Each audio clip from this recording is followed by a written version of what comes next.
Hello everyone, welcome to Pythagoras classes. Competitive maths के बेहतरीन trick और कॉन्सेप्ट को जानने के लिए सब्सक्राइब करें हमारे यूट्यूब चैनल पाइथागोरस क्लासेस को। तो हम लोग पढ़ रहे थे भिन्न, फ्रैक्शन, और पिछले वीडियो में हम लोगों ने भिन्नों की तुलना पर आधारित प्रश्न question based on comparison of fraction में 3 इंपॉर्टेंट कॉन्सेप्ट के बारे में जाने थे। अगर उस वीडियो को आप नहीं देखे हैं तो उसे जरूर देख लें ताकि आपको आज का वीडियो को समझने में कोई परेशानी ना हो, और उसका लिंक हम डिस्क्रिप्शन में दे दिए। तो चलिए, आज का क्लास बहुत ही ज्यादा इंपॉर्टेंट होने वाला है। अगर आप एसएससी, बैंकिंग, रेलवे और अन्य कॉम्पिटिटिव एग्जाम्स के प्रैक्टिस सेट को सॉल्व करते होंगे तो जरूर आप वहां इस टाइप के क्वेश्चन को देखे होंगे। तो क्वेश्चन आपका इस टाइप से हो सकता है 3/10, 5/16, 2/7, 4/13। 4 फ्रैक्शन दिया हुआ है, 4 भिन्न दिया हुआ है। चारों में से आपको पूछ सकता है सबसे छोटी भिन्न कौन होगी, सबसे बड़ी भिन्न कौन है। फिर इसे चारों फ्रैक्शन को आरोही क्रम में लिखे, इस चारों फ्रैक्शन को आरोही क्रम में लिखे। यही 4 टाइप पे सवाल बनते हैं। तो बने रहे हमारे साथ वीडियो के अंत तक, और हम लोग इस टाइप के क्वेश्चन को बहुत आसानी से सॉल्व करने के लिए सीखेंगे। तो चलिए हम लोग स्टार्ट करते हैं। टॉपिक है question based on comparison of fraction, भिन्नों की तुलना पर आधारित प्रश्न। तो इस टाइप के जितने भी क्वेश्चन होंगे उसको हम लोग 3 मेथड से सॉल्व करेंगे। एलसीएम मेथड होता है पहला, दूसरा क्रॉस मल्टीप्लिकेशन, और तीसरा डिफरेंस मेथड। हिंदी में इसे बोले तो लसा विधि, लघुत्तम समापवर्तक विधि, इसको बोलते हैं वज्र गुणन विधि, और इसको बोलते हैं अंतर विधि। इसी मेथड को बुक या किसी अन्य प्लेटफॉर्म में बहुत कम ही लोग देखे होंगे।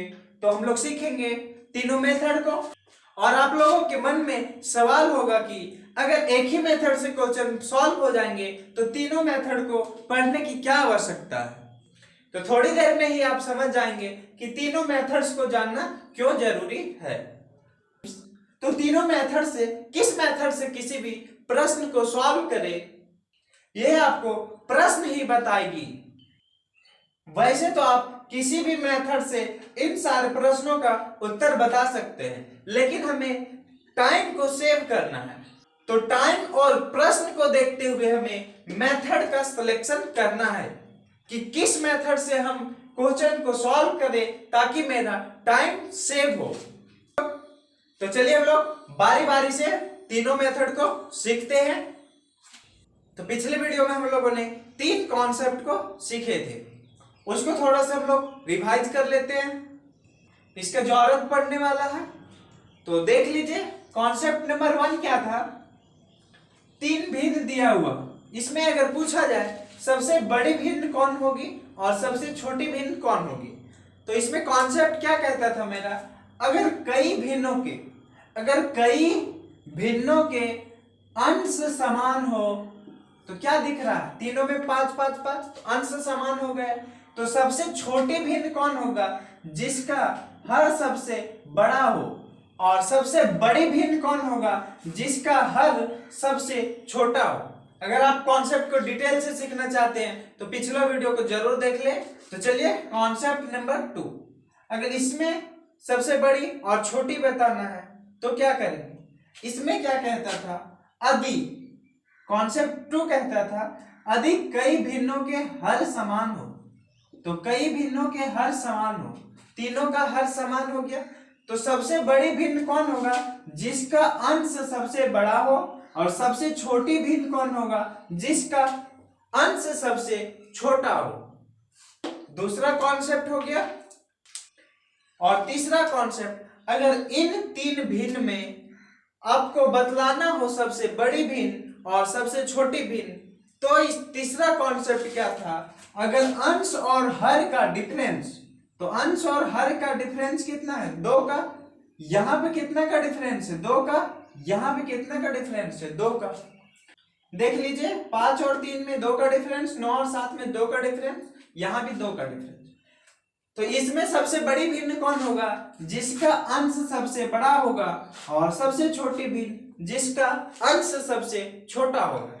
कॉन्सेप्ट 3 कहता था मेरा, यदि कई भिन्नों के अंश और हर का अंतर समान हो तो सबसे बड़ी अंश वाली भिन्न बड़ी होगी और छोटी अंश वाली भिन्न छोटी होगी। ये था तीनों कॉन्सेप्ट। इसका डिटेल आप पिछले वीडियो में देख सकते हैं।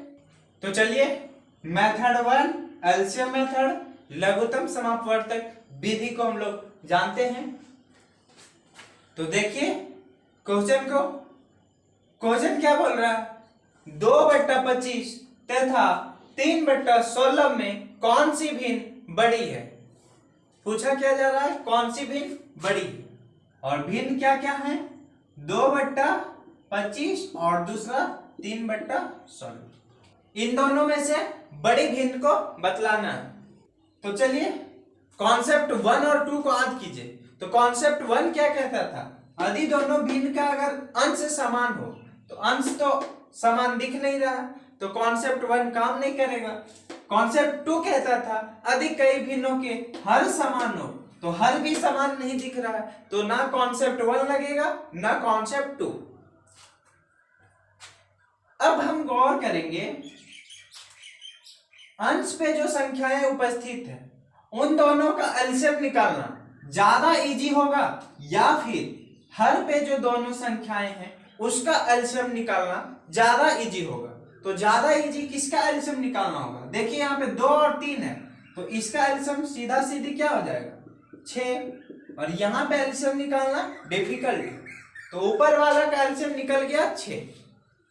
अब हम लोग क्या करेंगे, जो भिन्न दिए हुए हैं उसको लिख लेना है, और ये ऊपर वाला का एलसीएम कितना आ गया? 6।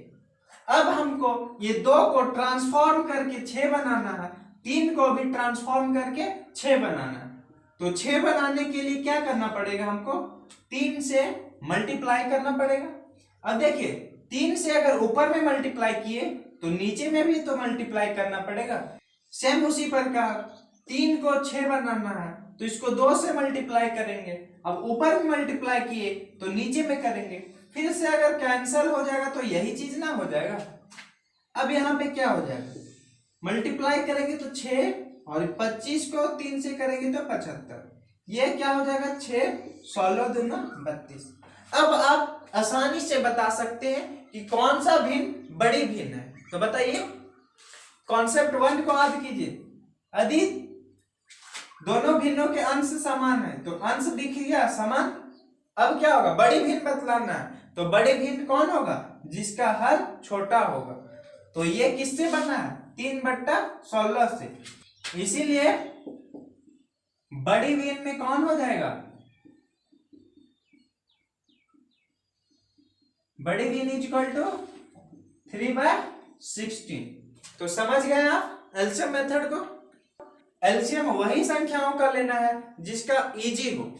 तो नेक्स्ट क्वेश्चन देखिए, निम्नलिखित भिन्न समूह में कौन सा भिन्न आरोही क्रम में है?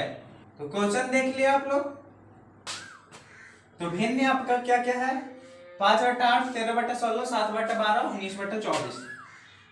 अब एलसीएम मेथड में हम लोगों को देखना होता है कि ऊपर वाले संख्याओं का एलसीएम निकालना इजी होगा या फिर नीचे वाले संख्याओं का एलसीएम निकालना इजी होगा।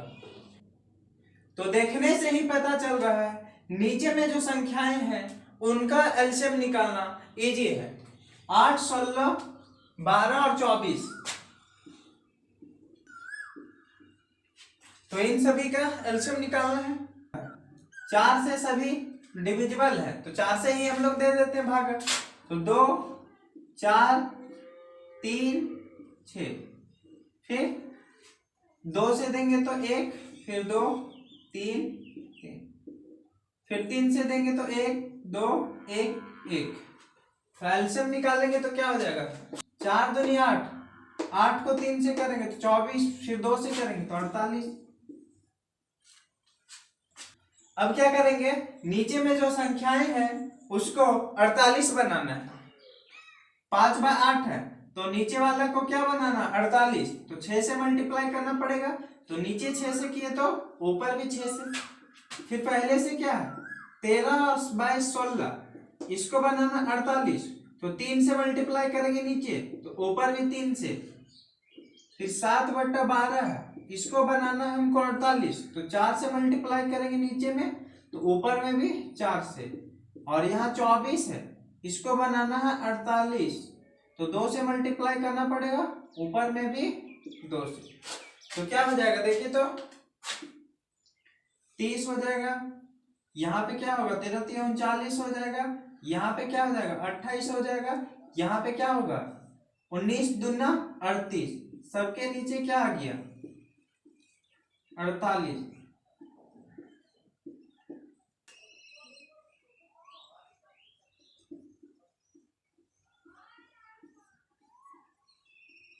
तो क्वेश्चन क्या बोल रहा था आरोही क्रम में लिखने के लिए। कॉन्सेप्ट 2 में क्या पढ़े थे कई भिन्नों के हर समान हो, तो चारों भिन्न का हर समान दिख गया। तो छोटी भिन्न कौन होगा जिसका अंश छोटा होगा, तो ये सबसे छोटा। आरोही क्रम में क्या होता है पहले सबसे छोटा लिखते हैं फिर उससे बड़ा और सबसे बड़ा।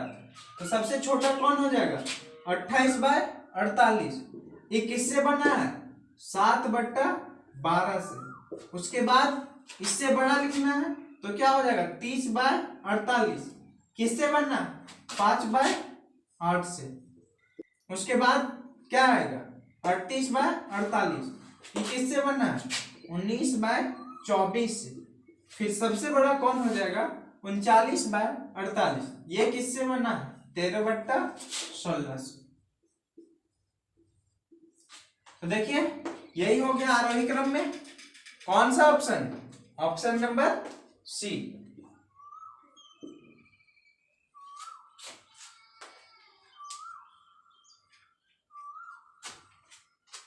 तो चलिए हम लोग second method cross multiplication method यहां छूट गया है। क्रॉस मल्टीप्लिकेशन मेथड को देखते हैं, वज्र गुणन विधि देखते हैं। तो चलिए हम लोग मेथड को सीखते हैं। तो क्वेश्चन आपका 3/7 तथा 5/9 में कौन सी भिन्न छोटी है। तो हम लोग सॉल्यूशन करते हैं इसका क्रॉस मल्टीप्लिकेशन मेथड से। तो भिन्न क्या है 3/7 और दूसरा क्या है 5/9। अब यहाँ पे क्रॉस करके मल्टीप्लाई कर देना, ये दोनों को अगर मल्टीप्लाई करेंगे तो क्या होगा 9 × 27, और ये दोनों को जब मल्टीप्लाई करेंगे तो 7×5 = 35। अब देखना है दोनों में से बड़ा कौन है, तो इधर बड़ा इधर छोटा। तो जिधर छोटा हो गया वही छोटी भिन्न, और जिधर बड़ा हुआ वो बड़ी भिन्न हो जाएगा। तो छोटी भिन्न क्या हो जाएगा 3/7। तो क्रॉस मल्टीप्लाई करना है, क्रॉस मल्टीप्लाई करने के बाद जिधर छोटा आएगा वो भिन्न छोटी होगी और जिधर बड़ा आएगा वो भिन्न बड़ी होगी। तो सीख गए आप लोग। तो चलिए सेकेंड क्वेश्चन को देखिए। इसमें 3 फ्रैक्शन आपका दिया हुआ है और क्वेश्चन बोल रहा है क्या नीचे दिए गए भिन्न समूह में कौन सा भिन्न आरोही क्रम में है। तो चलिए फ्रैक्शन क्या दिया हुआ है 2/7, 3/10 और 4/13, इसको लिखना है आरोही क्रम में। तो चलिए हम लोग क्रॉस मल्टीप्लिकेशन मेथड को लगाते हैं। तो क्या करते थे मल्टीप्लाई करते थे, 10 को 2 से करेंगे तो 20, और इधर 7 को 3 से करेंगे तो 21। अब यहाँ पे क्या हो गया ये छोटा ये बड़ा, तो छोटा वाला को नंबर 1 डालते हैं और बड़ा वाला को नंबर 2 डालते हैं। अब क्या करना है फिर से हम लोग इस दोनों के बीच क्रॉस मल्टीप्लिकेशन लगाते हैं। तो क्या होगा 13 को 3 से करेंगे तो 39, और 10 को 4 से करेंगे तो 40। अब बड़ा कौन सा दिखा ये 39 दिख रहा और ये 40, तो ये छोटा ये बड़ा, तो ये नंबर 2 है, तो ये क्या चल जाएगा नंबर 3 चल जाएगा। तो चलिए क्या निकल के आया नंबर 1 हो गया 2 और ये 3, मतलब ये सबसे छोटा, इससे बड़ा ये और इससे बड़ा ये। तो ऑप्शन को देखिए आरोही क्रम में लिखना है, तो ऑप्शन नंबर कौन सा हो जाएगा ये हो जाएगा। सबसे पहले 2/7, इससे बड़ा 3/10 और इससे बड़ा 4/13। तो समझ में आ गया क्रॉस मल्टीप्लीकेशन मेथड। तो चलिए हम लोग मूव करते हैं थर्ड मेथड, डिफरेंस मेथड की ओर। और इसमें हम लोग प्रीवियस ईयर में पूछे गए 2 प्रश्न को देखेंगे और उसे बहुत आसानी से सॉल्व करेंगे। तो प्रश्न को देखिए।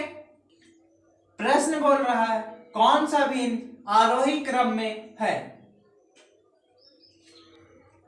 तो चलिए हम लोग सॉल्यूशन की ओर बढ़ते हैं।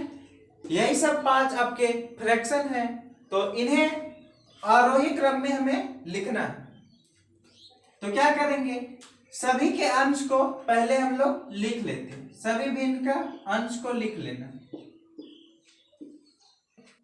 2, 3, 7, 9 और 8। अब क्या करना है, इन सभी को डिवाइड दे देना है। किससे, इन दोनों के डिफरेंस से। तो 2 और 1 में कितना का डिफरेंस है, 1। फिर 3 और 5 में कितना का डिफरेंस, 2। 7 और 9 में कितना का डिफरेंस, 2। 9 और 11 में 2 का डिफरेंस। फिर यहाँ भी 1 का डिफरेंस। सभी को डिवाइड दे दे। तो 2 को 1 से करेंगे तो 1, 3 को 2 से डिवाइड करेंगे तो 1.5, 7 को 2 से डिवाइड करेंगे तो 3.5, 9 को 2 से करेंगे तो 4.5, 8 को 1 से करेंगे तो 8। तो प्रश्न क्या था, भिन्नों को आरोही क्रम में लिखना था। तो आरोही क्रम मतलब पहले सबसे छोटा, फिर उससे बड़ा, फिर उससे बड़ा। तो सबसे छोटा कौन सा दिख रहा है, 1.5।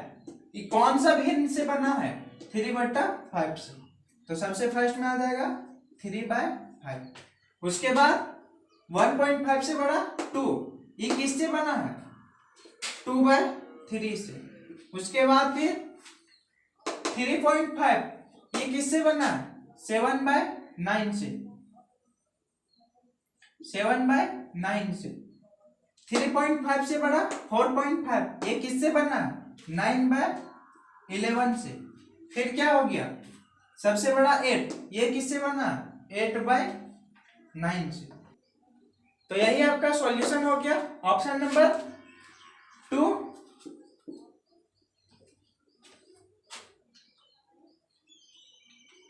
तो इस मेथड से आप बहुत आसानी से बिना डिवाइड दिए आरोही क्रम में व्यवस्थित कर दिए। तो चलिए हम लोग एक प्रश्न और सॉल्व कर लेते हैं इस मेथड से। तो क्वेश्चन को देखिए। क्वेश्चन है भिन्न 4/5, 6/7, 2/9, 9/11 और 3/8 को उनके मूल्यों के आरोही क्रम में क्रमबद्ध करने पर इनमें से कौन सा भिन्न चौथा होगा। तो क्या बोला है, फ्रैक्शन क्या क्या दिया हुआ उसको लिख लेते हैं। तो 4/5 दिया हुआ, फिर 6/7 दिया हुआ, फिर 2/9 दिया हुआ, 9/11 दिया हुआ और 3/8 दिया। तो यही सब 5 फ्रैक्शन है, एक ही रन से लिया गया है प्रश्न। और ये जो प्रश्न है आपका बिहार एसएससी 2015 में पूछा गया।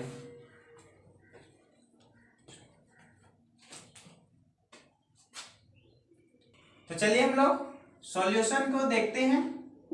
ये 5 आपके फ्रैक्शन हैं और इन्हें आरोही क्रम में लिखना है। और आरोही क्रम में लिखने के बाद चौथे नंबर पे जो फ्रैक्शन आएगा उन्हें बतलाना है। तो सॉल्व करते हैं इस प्रश्न को हम लोग डिफरेंस मेथड से। तो डिफरेंस मेथड में क्या करते थे, सभी के अंश को लिख देना। तो 4, 6, 2, 9 और 3 ये अंश हो गया। अब इसे डिवाइड किससे देना है, डिफरेंस से। तो 4 और 5 में 1 का डिफरेंस, यहाँ पे 1 का डिफरेंस, 9 और 2 में 7 का डिफरेंस, 11 और 9 में 2 का डिफरेंस, 8 और 3 में 5 का डिफरेंस। अब डिवाइड दे देना। तो यहाँ पे डिवाइड दे देंगे तो सिंपल है, क्या हो जाएगा 4, ये 6। यहाँ पे डिवाइड देना मुश्किल है तो यहाँ पे हम लोग दे देते हैं 4.5। ये दोनों का डिवाइड देना थोड़ा मुश्किल है तो डिवाइड भी नहीं देंगे हम लोग, कोई जरूरत नहीं है इसको डिवाइड करना। इसका वैल्यू क्या होगा 0 पॉइंट कुछ होगा, इसका भी वैल्यू क्या होगा 0 पॉइंट कुछ होगा। अब हमें क्या लिखना, आरोही क्रम में। तो आरोही क्रम में क्या होता है, पहले छोटा फिर उससे बड़ा फिर उससे बड़ा, ठीक। तो सबसे छोटा क्या होगा, या तो ये या तो ये। अगर हम इसको नंबर 1 कर देंगे तो इसको नंबर 2, तो ये 1 2 से कोई मतलब नहीं है, इसको 1 करेंगे तो ये 2। अब 3 से 3 में कौन जाएगा, तो ये 6 4 है, 6 है 4.5, तो ये थर्ड नंबर में जाएगा। और फोर्थ में कौन चल जाएगा, ये। और फिफ्थ में ये, तो फिफ्थ से मतलब नहीं है, फोर्थ से। तो ये जो फ्रैक्शन किससे बना है, 9/11 से। तो आपका आंसर क्या हो जाएगा 9/11। अगर आप आरोही क्रम में लिखने के बाद चौथे नंबर पर कौन होगा 9/11। तो बिना डिवाइड दिए अब बहुत आसानी से इसका सॉल्यूशन निकाल लिए। तो उम्मीद करते हैं कि आप लोग सभी मेथड को सीख लिए होंगे, और हम लोग अगले वीडियो में भिन्नों की तुलना पे आधारित प्रश्न, question based on comparison of fraction के टॉपिक से एसएससी, बैंकिंग, रेलवे और अन्य प्रतियोगी परीक्षाओं के प्रीवियस ईयर में जितने भी क्वेश्चन पूछे गए हैं सभी को एक साथ लाएंगे और उसका सॉल्यूशन इन सभी मेथड से करने वाले हैं। और उसके बाद आप और ज्यादा परिचित हो जाएंगे इन सभी मेथडों से, और आप किसी भी प्रश्न को बहुत आसानी से और कम समय में सॉल्व कर पाएंगे। तो आज यहीं तक, फिर मिलेंगे हम लोग नेक्स्ट वीडियो में। तब तक के लिए आप अपने और अपनों का ध्यान रखें, घर पे रहें, सुरक्षित रहें।